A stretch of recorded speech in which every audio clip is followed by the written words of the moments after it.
Ya, kalau itu kan kewajiban ya, kewajiban seorang bapak gitu ya, berusaha untuk terus-menerus ya kita bisa menafkahi keluarga gitu loh, anak maupun istri. Bahwa sekarang sudah almarhumah, ya tetap kan ada ibu gitu loh, ada mertua saya yang juga saya harus rawat gitu, maupun orang tua saya sendiri. Artinya buat saya sih nggak ada masalah, namanya hidup juga kita harus jalan ke depan gitu loh, nggak bisa terus kita nengok-nengok ke belakang. Saya harus lakukan kewajiban saya gitu, karena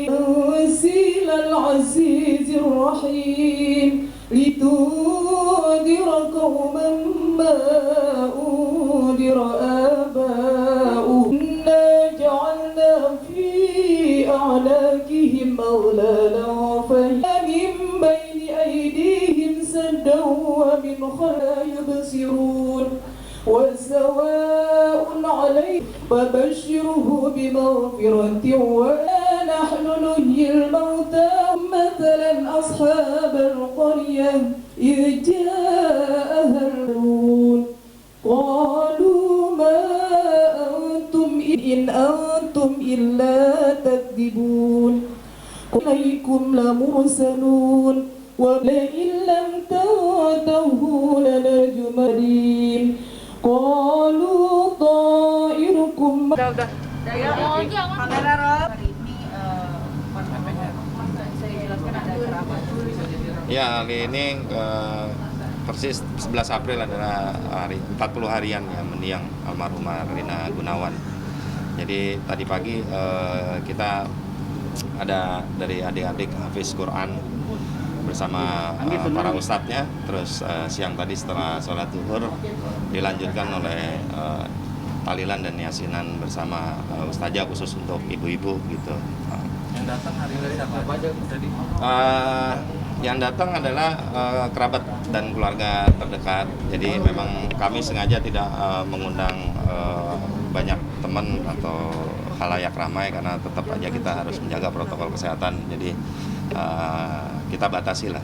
Tapi memang dibuka Zoom ya, Zoom meeting tadi sampai 3.000 lain gitu.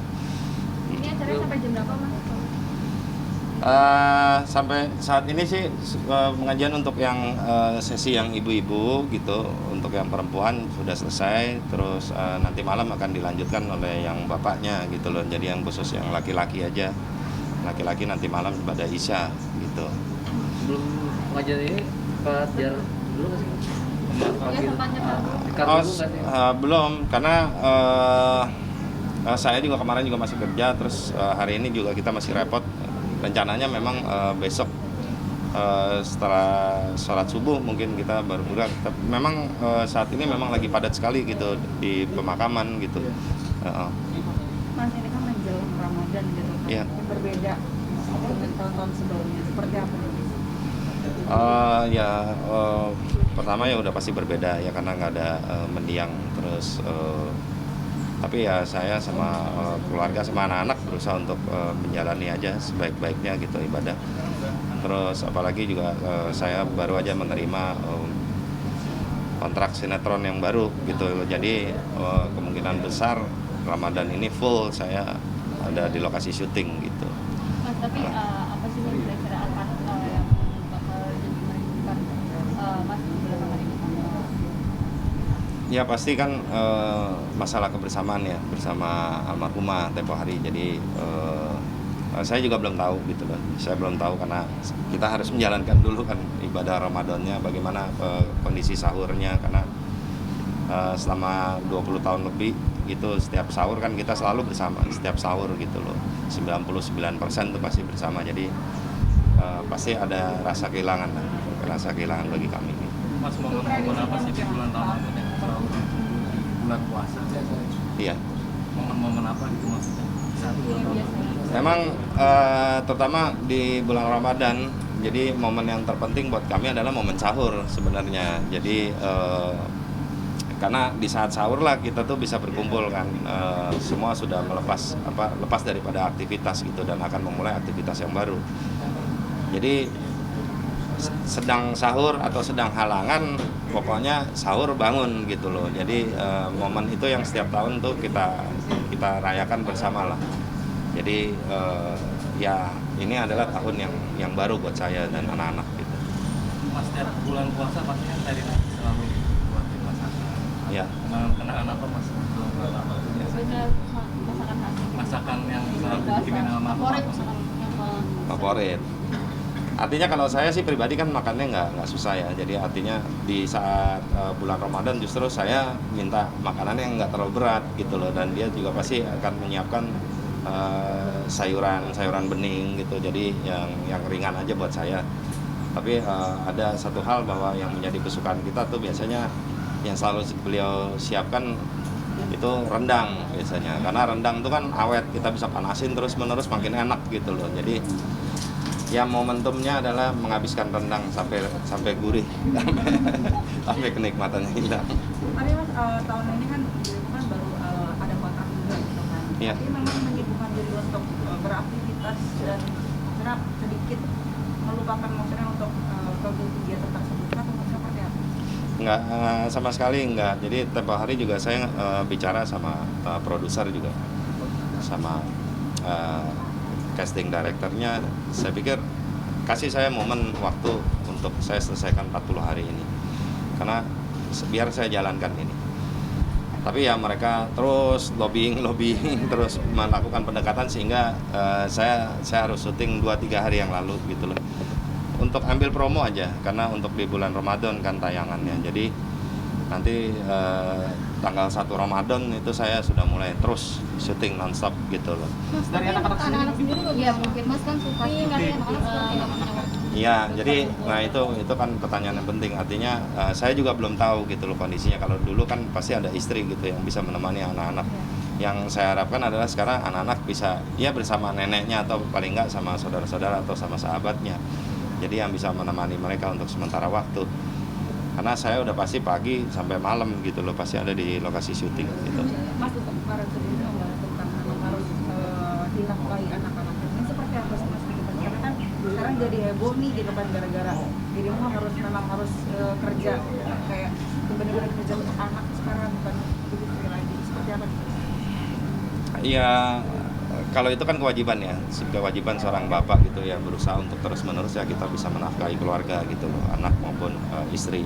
Bahwa sekarang sudah almarhumah, ya tetap kan ada ibu gitu loh, ada mertua saya yang juga saya harus rawat gitu, maupun orang tua saya sendiri.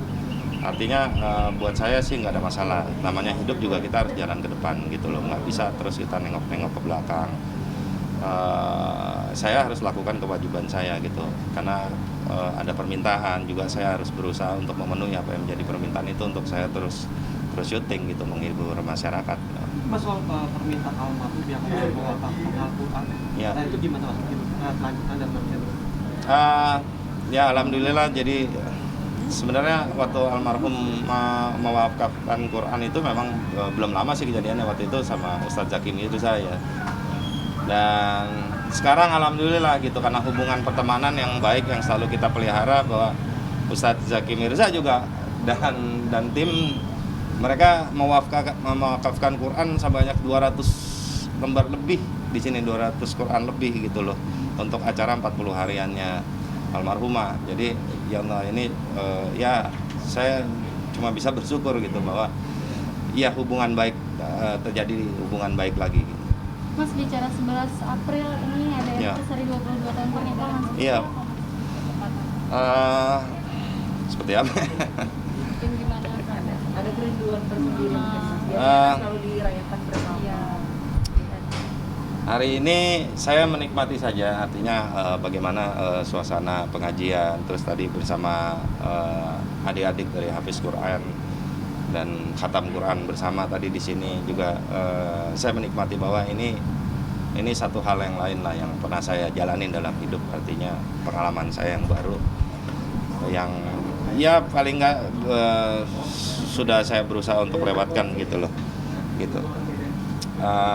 Saya pikir kalau 22 tahun hari ini saya nggak tahu.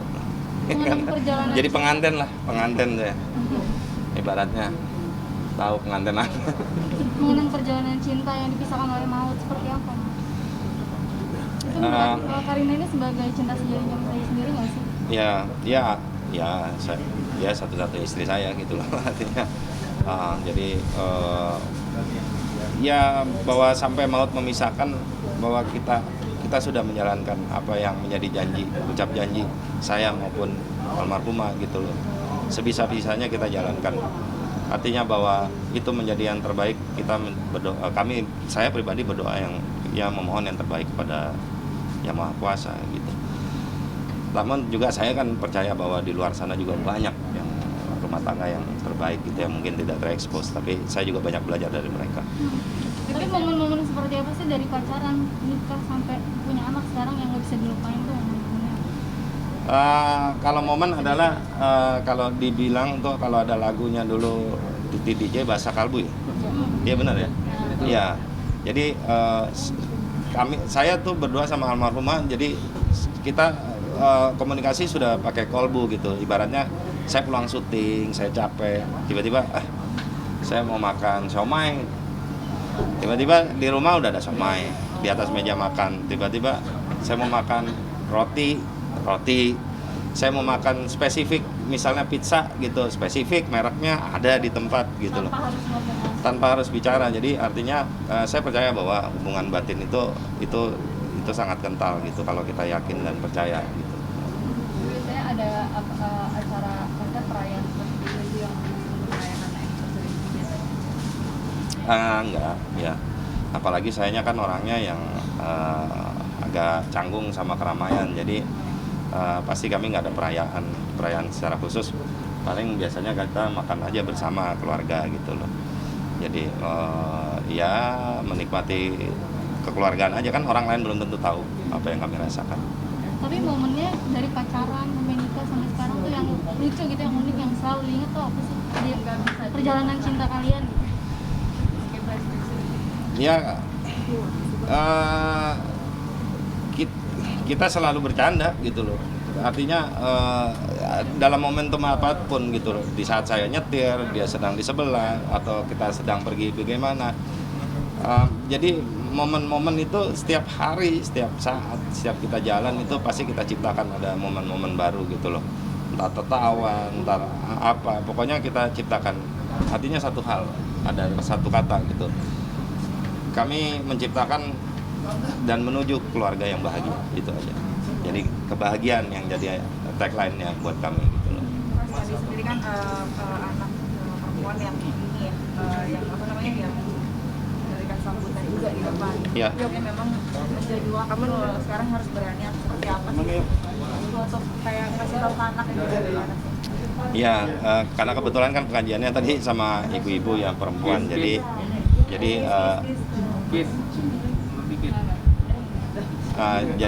karena pengajiannya itu pengajian sama ibu-ibu dan perempuan, jadi saya juga nggak bisa ada di situ gitu loh. Saya dengar aja di belakangnya speaker tadi, saya dengerin gitu anak saya ngomong gitu loh, nyampein sambutan. Ya tertulis sebelumnya yang dia baca gitu loh. Saya sempat terharu, artinya wah ya di usia yang enggak juga terlalu dewasa, tapi juga bukan muda, 17 tahun, tapi dia sudah berusaha lah untuk mewakili keluarga gitu loh, untuk berbicara gitu, menyampaikan apa yang menjadi apa pikiran dan perasaannya gitu, menyampaikan aja, jalanin. Ya saya terharu sih tadi, cukup.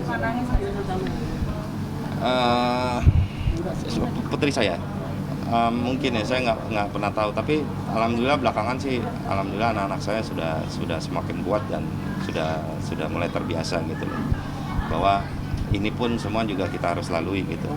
Mas 40 hari ini ada mimpi-mimpi mungkin? Saya sampai detik ini belum, jadi justru malah teman-teman sama kerabat gitu yang diimpikan gitu. Saya sama anak-anak enggak gitu ya, karena ya sampai akhir hayat juga kami nemenin kan. Jadi buat kami adalah nggak ada, kalau dibilang itu ada rasa penasaran, kami udah nggak ada penasaran. Artinya kami sudah saksikan sampai almarhumah itu pergi meninggalkan kami. Artinya rasa itu ya sudah, buat kami sudah komplit. Mas, bagaimana sih caranya membuatkan anak-anak, apalagi sekarang kan momen bulan Ramadan, pasti Iya. merasa kehilangan banget kan ya. Iya. Untuk menguatkan anak-anak seperti apa dari Mas Teko? Kalau saya sih pribadi gini, saya nggak akan mungkin bisa menguatkan hati dan perasaan anak-anak saya. Gitu.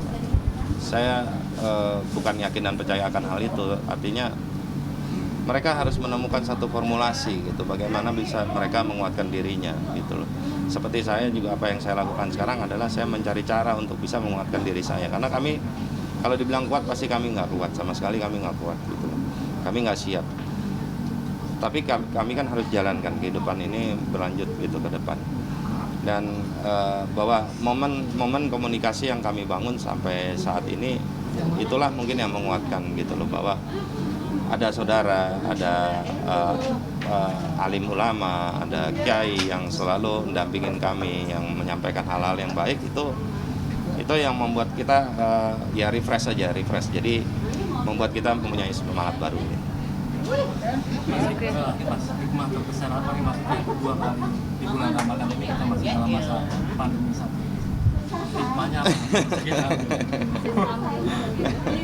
Ya, bahwa saya nggak ngerti lah hikmahnya apa ya, tapi kalau saya pikir semua juga ada positifnya kalau kita mau cari positif, bahwa ya mudah-mudahan semua kami maupun keluarga semua yang di rumah, ya semua di Indonesia, semua semakin dikentalkan hubungan keluarganya gitu, semakin baik hubungannya semua. Artinya apapun kita cari positifnya aja, cari positifnya ya. Saya pikir ini momentum untuk kita berkumpul bersama keluarga dan mencari kebahagiaan bersama gitu. Hasil